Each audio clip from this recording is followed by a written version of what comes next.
Sekarang eranya digital, apa-apa diunggah ke media sosial. Ini dianggap cara yang ampuh untuk mengenalkan sesuatu atau ajang promo. Apalagi yang mengunggah adalah orang yang terkenal, punya pengaruh alias influencer. Nah, ini yang dilakukan oleh Presiden Jokowi, mengundang artis dan juga influencer saat menjajal LRT Jabodebek. Beberapa cara lainnya, influencer juga kerap diundang oleh Presiden. Dan cara ini yang juga digunakan oleh beberapa politisi. Emang segitu efektifnya ya influencer? Yuk kita bahas dalam diskusi.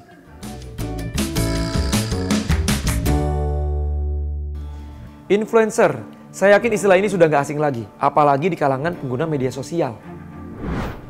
Influencer itu adalah seseorang yang bisa mempengaruhi orang lain untuk melakukan sesuatu, termasuk mempengaruhi kebiasaan membeli. Nah, biasanya mereka ini bikin konten, terus diunggah ke media sosial.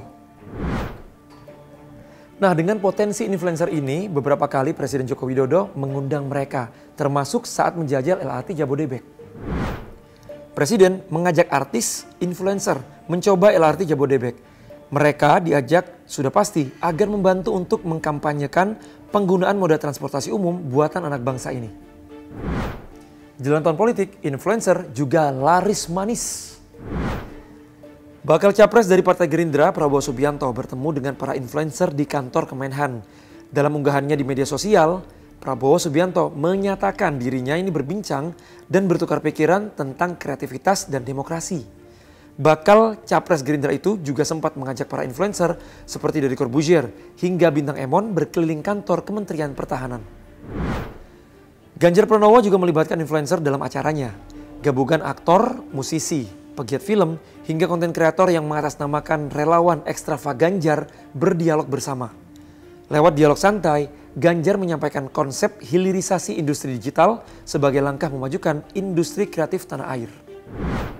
Sekarang, apa-apa yang diundang adalah influencer. Lalu bagaimana sosiolog melihat fenomena ini?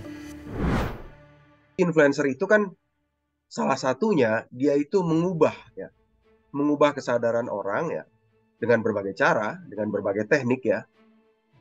Mengubah kesadaran, mungkin juga mengubah perilaku atau mengubah beliefs-nya, keyakinannya. Ya. Diharapkan bisa sampai situ gitu ya, para influencer itu.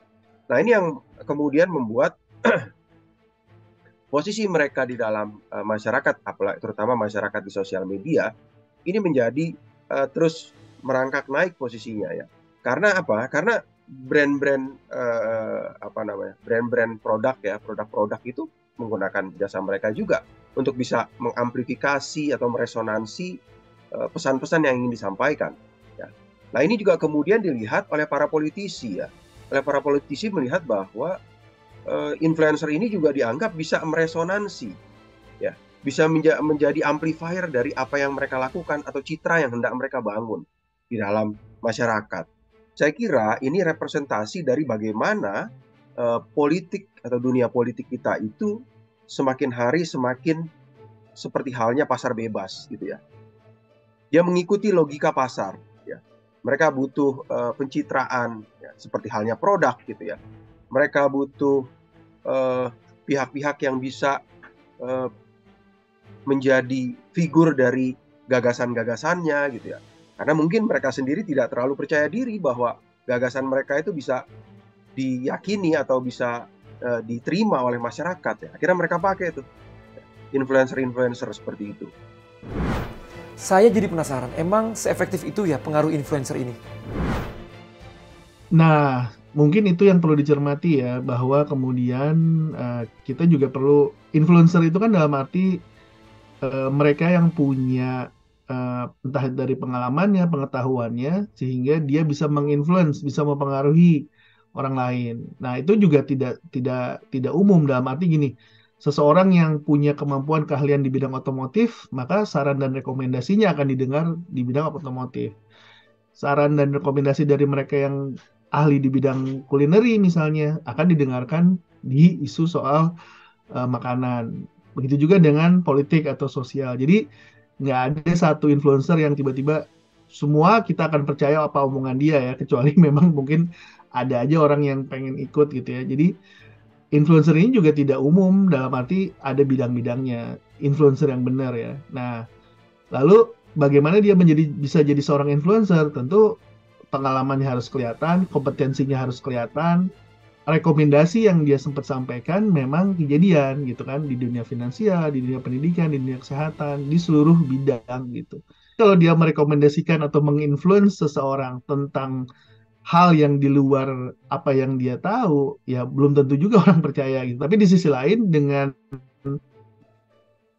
audiens yang dia punya, katakanlah sekarang para influencer di dalam tanda kutip ini punya ratusan ribu bahkan jutaan followers gitu atau audiens ya.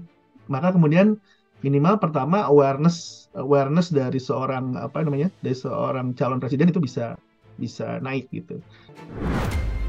Di era media sosial, influencer ini memang dianggap bisa membantu untuk menyebarkan informasi melalui aplikasi atau platform yang mereka gunakan, menyasar audiens yang mereka miliki. Tapi sebagai followers alias pengikut, jangan sampai nih kita dibutakan dengan kepopuleran influencer sampai lupa melihat pesan nyata di balik promo mereka. Menurut kamu gimana? Efektif nggak penggunaan influencer ini? Tulis di kolom komentar ya.